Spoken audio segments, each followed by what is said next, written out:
Hi, this is Tweek. Welcome to another episode of Tweeks with Tweek. Today we're going to take scrap fabric and make a crazy quilt. Join us.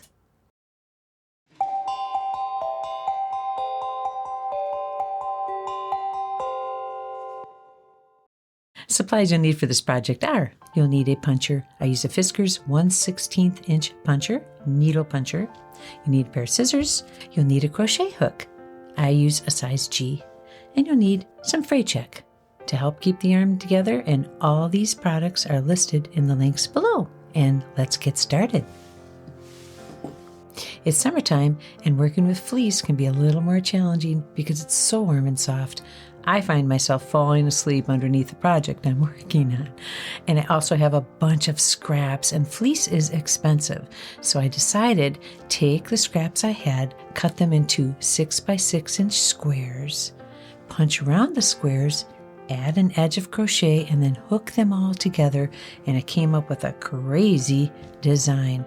The design's crazy because, well, I used this fabric, and then I linked this fabric with colors that I thought were complementary to it. One of the reasons why I chose this fabric is because it looks okay in any direction. So I didn't have to fuss with, once I cut it out into the 6-inch chunks, it's going to look good no matter how I use it. Then when I added colors to it, I liked the yellow, I liked the red. I'm pulling the colors out. This is a fruit themed fabric, and I pulled in the blue and the yellow. So there are my 4 colors. I had the blue, the red, the print, and the yellow.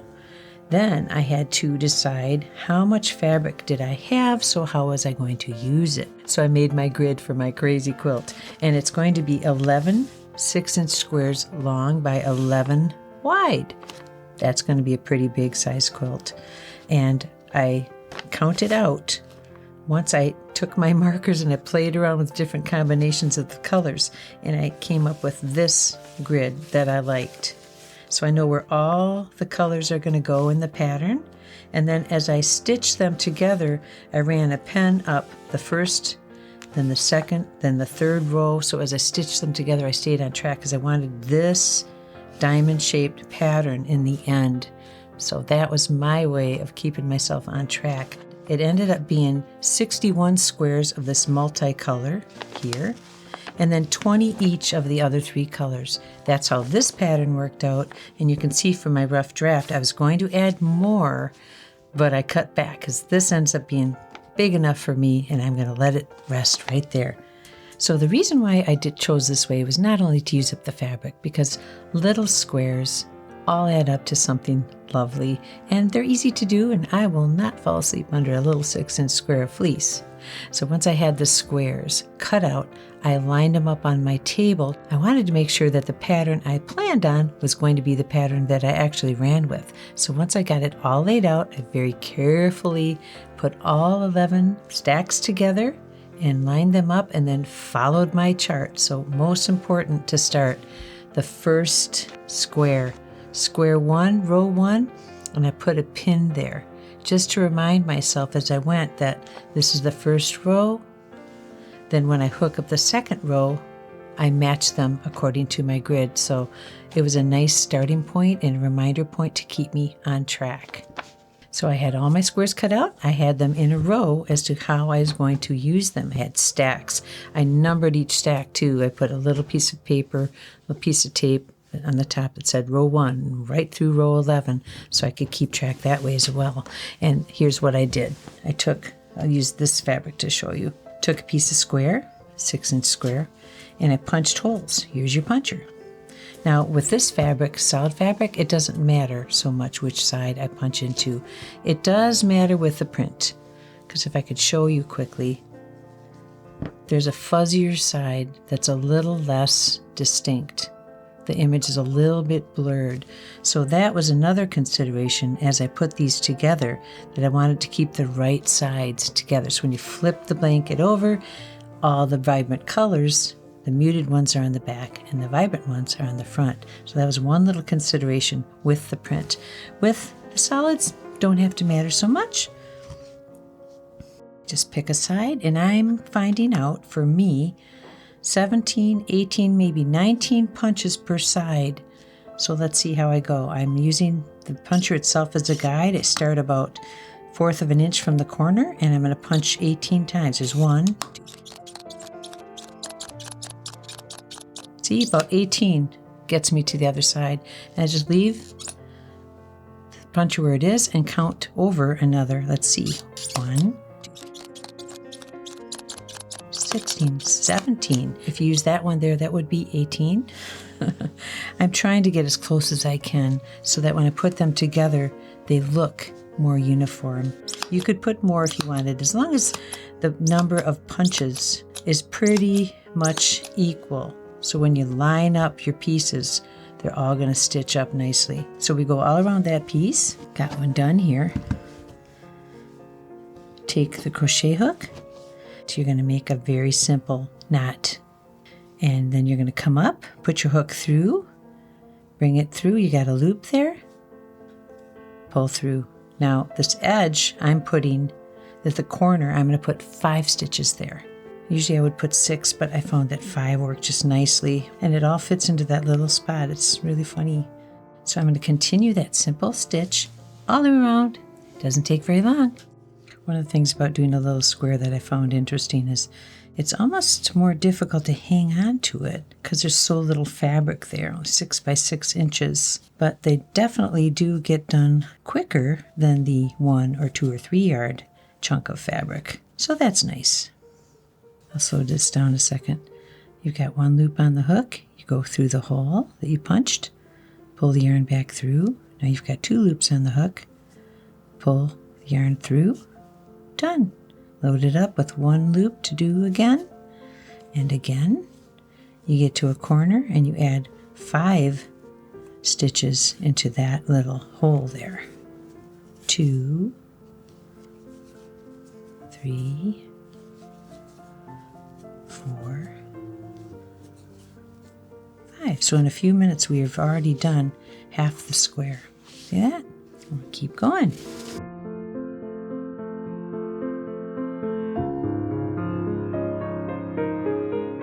And in a normal crocheted granny square, you'd put a space there with 3 stitches and 3 stitches, and that, when you put it all together, leaves a bigger hole in the pattern. I curved my edge around, and that leaves more of a solid center. I'll show you that when we get to that.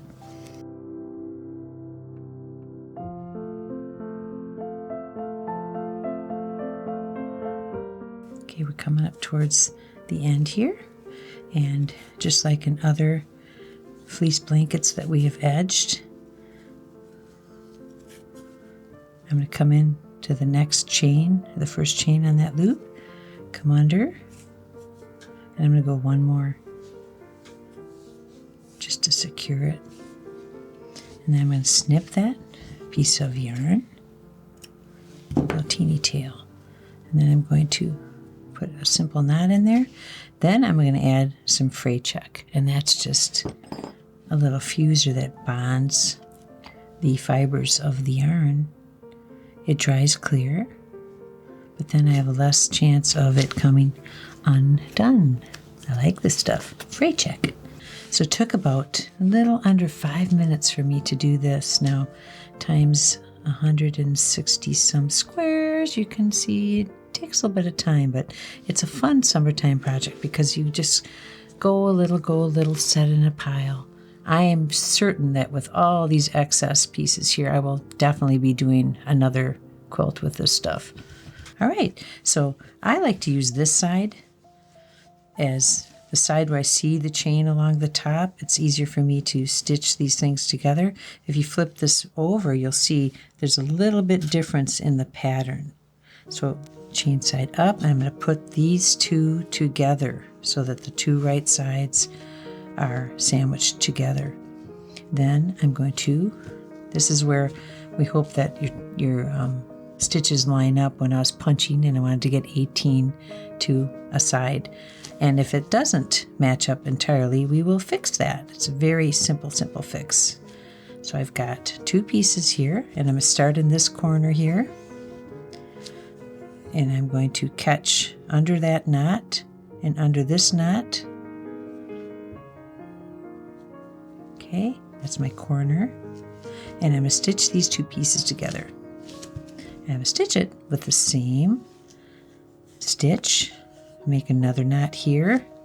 We ended up with a little spot of knots in the end, but we'll figure that out. It's fine. Just right now I want to make sure these guys aren't going to go anywhere. Okay. And I'm going to put the two chains together. See how you can see the chains? So I'm going to come under the first chain on the first square, go next door, get the chain on the other square, and I'm just going to pull the yarn through. I got a loop and pull through. Again, find the next chain, pull through, next chain. You just have to look a little bit to find them. If it ends up being that I have one extra loop, I will just buddy it up with the one next to it. So here's what we're doing. I'll show you. See? You're putting them together. I'm not too worried right now if they match up entirely, because once I put them all together, the yarn all works out.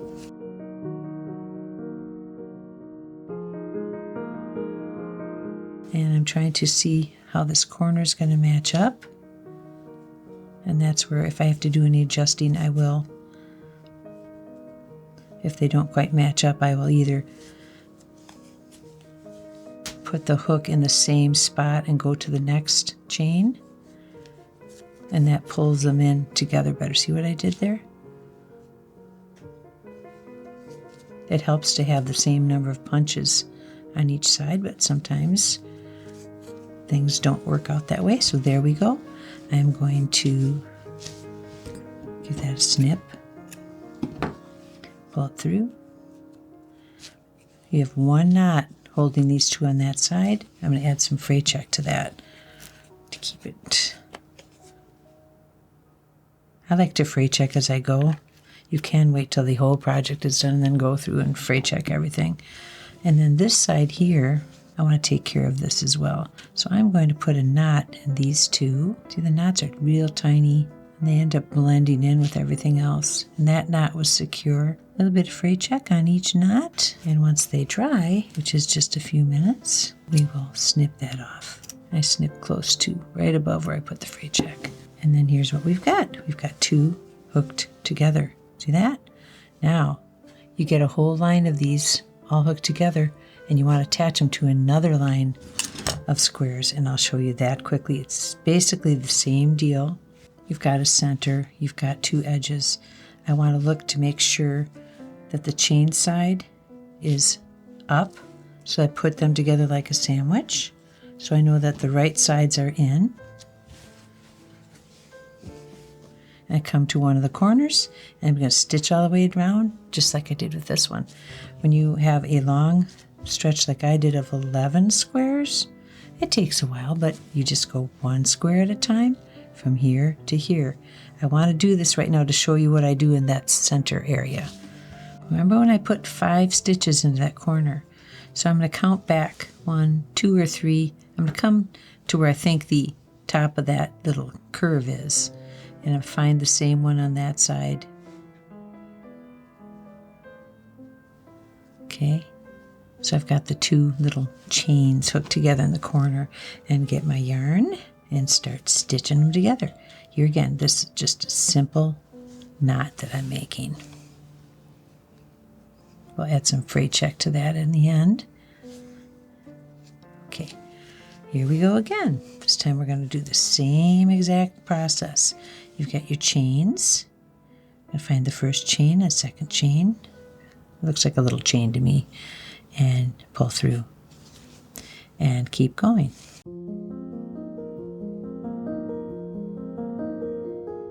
I want to be mindful of trying to make sure these two little corners line up as well as I can.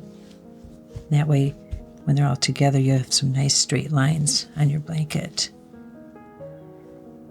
Okay, we're coming towards the center. What I do here is I just look for those chains, try to make sure my seams are together. See, the knots give you an idea there. So I'm going to come under the next chain and just pull through like I would. There you are. I'm going to come here. And this is on one side of that intersection there, the seams, and pull up. Now I'm going to go towards the center.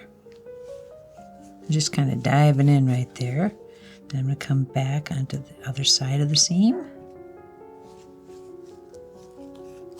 And then I'm going to keep going.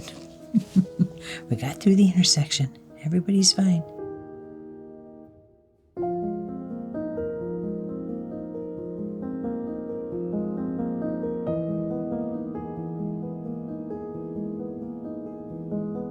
We're just going to keep going around that corner.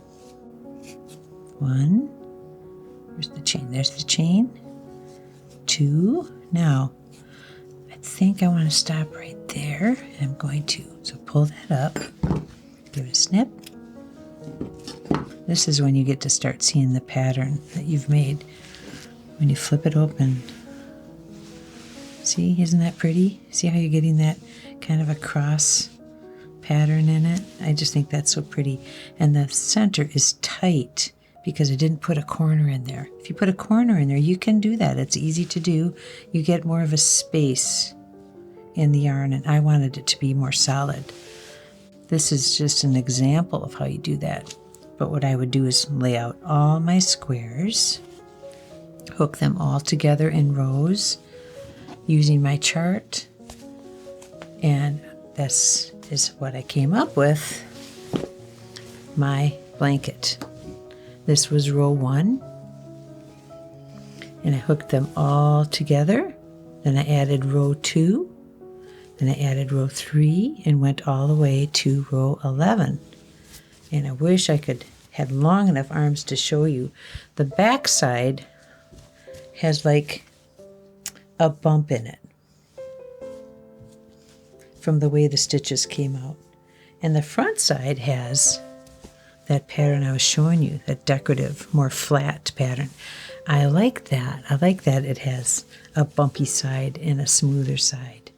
What I need to do here now is I got them all together and I went around the whole piece to stitch up all the edges. So it would be like, where'd my little guy go? The one we just made.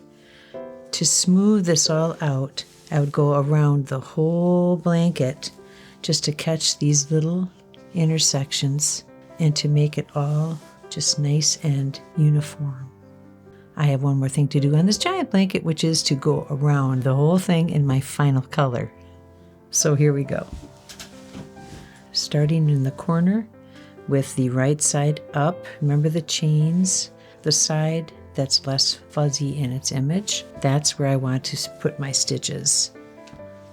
So I'm going to start in the corner again of number 1, where my little pin was. I'm just going to pick a corner and I'm going to do the same stitch. Only this time I'm doing that stitch 60 inches longer.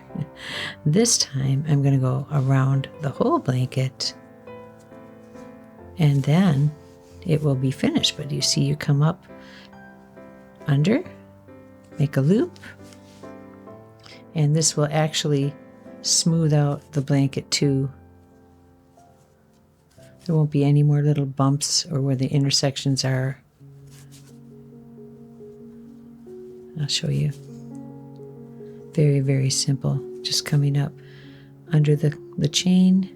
Just one chain to worry about there. Pull up. You've got one loop. Go under. 2 loops. Done. So that'll be the finish to the blanket. Hope I don't fall asleep under it.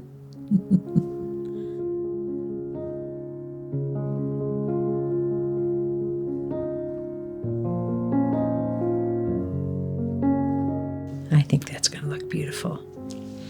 Lots more to go.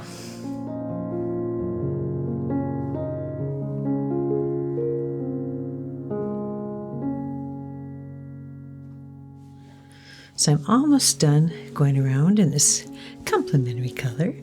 I think it is so pretty. It's taken me about an hour and a half to go around the blanket to finish it off. I'm coming around the final little few inches here. And this blanket, this crazy fleece quilt, will be completed. Ready to be a snuggly addition to someone's house. I know where it's going. She knows too. All right, last stitch. I'm going to come into the first spot where the knot started. And I'm going to go, actually I think I'm just going to cut it right there. Done. Finish up by making a knot. I'm just letting the little tail of yarn there disappear. I'm going to snip that off. And just a titch Fray check in that spot where the knot was, right there. And that will dry clear. All right. Look at how nicely that border complements the blanket. Isn't that pretty? So take the scraps. Fleece is not something to toss, especially when it's so expensive, and you can take scraps of it and make it into something really, really lovely. So if you like what you've seen here today, give us a like, subscribe to our channel, and listen for the bell so you know when the next episode of Tweaks with Tweek is coming along. Until then, this is the newest addition to our fleece blanket series. It's something different, it's something great for summer, and anyone can do it. See you again.